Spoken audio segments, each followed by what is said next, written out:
In these times that you know if you really trust God or not, like that maybe something happened, this one, that one, because I was surprised that my head did not even go to network issue. So they borrowed credit from my phone, and because I didn't have airtime, I mostly don't have airtime. Whatever I want to do is on WhatsApp. I'll call you on WhatsApp. So they borrowed airtime and they called my dad again. Okay, behind the scenes, what was going on was that my dad and my mom was on the bed. Normally put his phone on speaker, so my mom heard what they said, and my dad was explaining to me that he was he was just telling her that she should calm down because it was behaving like she was going the way she stood up from the bed and the way she was displaying. So they called him again and they requested for 30 million naira. This thing is funny. When I'm talking about it's funny, like you just call somebody that you don't know and asking for money just because they asking for some information like, does your dad have a house? Where do you stay? This one, that one. It was 2 million. Mind you, 2 million they said that they're going to ask for. So how did 2 million move to 30 million? In my head, I'm like, what's going on here? If I have known that that was what they were going to say, and thank God I didn't follow what my mind wanted me to do, because what I wanted to do was just call a few friends and they will send the money over and they will not disturb my parents, and later I'll just deal with handling the debt.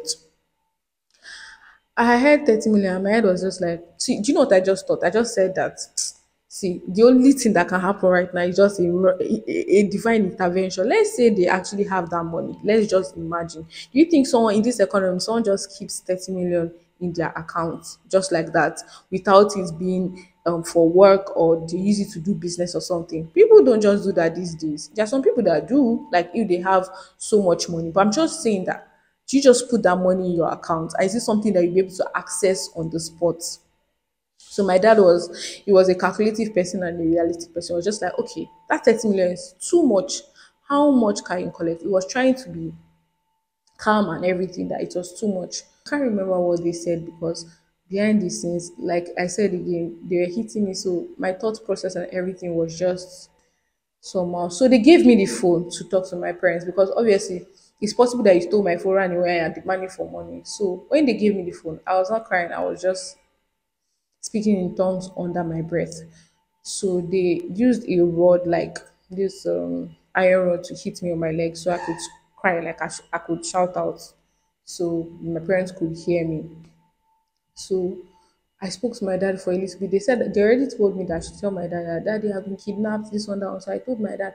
I was not crying. I was not doing very well. They just hit me hard. So my dad could hear my cry. My parents actually. The network went off. Or they cut the call, one of the two. Maybe in their mind, my parents will be preparing for how to send the money over to them. Home church is winners. A pastor called, like the person above her called, and he was commanding them to leave me. It's like, yeah, I think that was what happened after. So my mom, after she was disoriented, she came back to herself. So my dad told me that he was telling her, "Dear, do you remember who you are? You cannot cry in this situation." So the next time my parents called, I just heard, "I command you to drop her."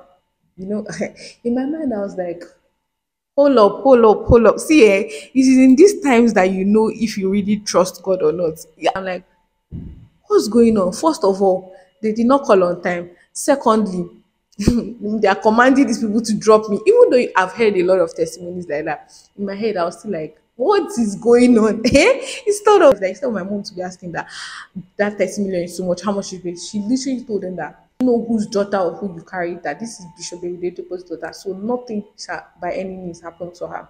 So the person I was talking on phone was telling them that, telling my mom that Omo winner, Omo winner. So meanwhile, I'm sharing this as a testimony. It is actually a testimony. That's what I'm putting out there. I'm putting it out there, and also for you guys to be careful when entering any transport. In fact, let it be the finest type of transport, Uber. I've heard so many things. So just so you be careful. So after that, and when the pastor called, those two things, I just heard them talking among each other and stuff like that. Before I could say anything, they told me to stand up. I was like, hey, what's going to happen? Because I hear a lot of things that they just throw people out, and I'll just pray under my breath that God, please help me. I felt at peace a little bit. I was not really panicking the way I should have panicked. So I stood up and they put something into my eye, and I was wondering what was going on. They told me they were going to drop me off after. This happened in like seconds after my parents called and the pastor called. And at home, they were praying. All the pastors, they have called all the pastors. Like I said, my mom is like, she's a deaconess, I'm calling it that way, in church. And so she has a lot of people were praying. I was also praying that let this just pass. Let this just pass. The thing was very peppery. I don't know. Maybe they were trying to cover my eyes. There was a lot of sand too. They probably have mixed something that they do with their victims and everything. So they put it on my face. They gave me an handkerchief or something. They gave me my bag back. Apart from they've taken the cash that was there and my phone and my power bank, my AirPod, all those things that I take to work. And they left my Stanley Cup for me. They don't even really use all the Stanley Cup. So they gave me my bag to behave very well. They now told me that there was a vehicle at the back of them that was also going to check if I behave anyhow. Like when they were dropping me off, if I shout or anything, the other vehicle was going to pick me up.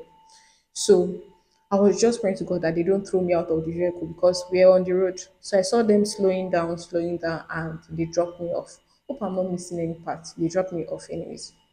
And when they dropped me at that middle part of the road where there are like small grasses. That was so I put my feet on the floor to make sure that I was I was stepping on the floor. I just started praying, speaking in tongues, and just because my eyes, I could not see anything. I could not say anything, so I wanted my sight to come back. I did not care whatever they put in my face, but my first priority was that my face, like my eyes are open. So when I put my leg on the floor and I noticed that I was on the road, I was calmer. So I started racing on the spot because they were saying that whatever they put in my face or the handkerchief, whatever, was going to make me pass out. I don't know if it was true or not. It was going to make me unconscious, but I was running on the spot so that my heart would beating. I don't know what I was thinking, but that was what I was doing. So the people that used to sweep the roads by the side, they were there, and one man came to meet me. He saw me run and he was like, I'm scared to come close to you, but because of how you are dressed, I know that you are not mad.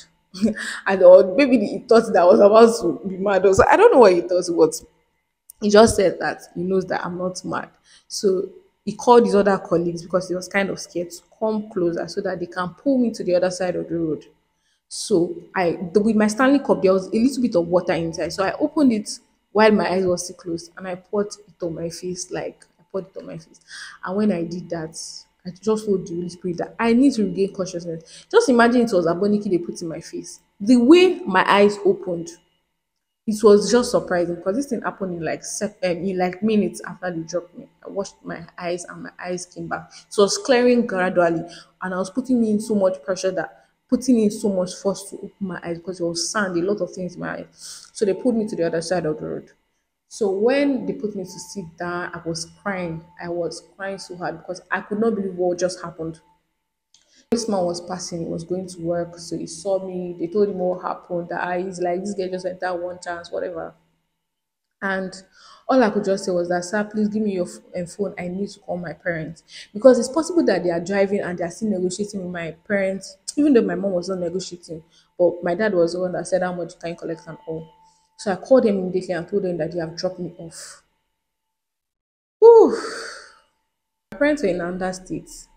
I kid you not. When the policeman took me home, it didn't take up to like 5 minutes or when I got home that I saw my dad. I don't know what speed. I don't know if he used airplane to get there. I was surprised. Like, were you in this state before? I was like, no, he was not even in Lagos. So yeah, that was it. Part of the Bible that says, "Watch and pray." Don't just pray. I was praying. Watch and pray, and don't do things because you are rushing. See, it's better to be late than to be delayed. Don't just say, I'm rushing for this thing, I'm very late. See, if it's work you are rushing to, just know this. If something happens to you today, they will replace you on the spot. In fact, by next week, your role in your organization is out there. People are out there for people to come in.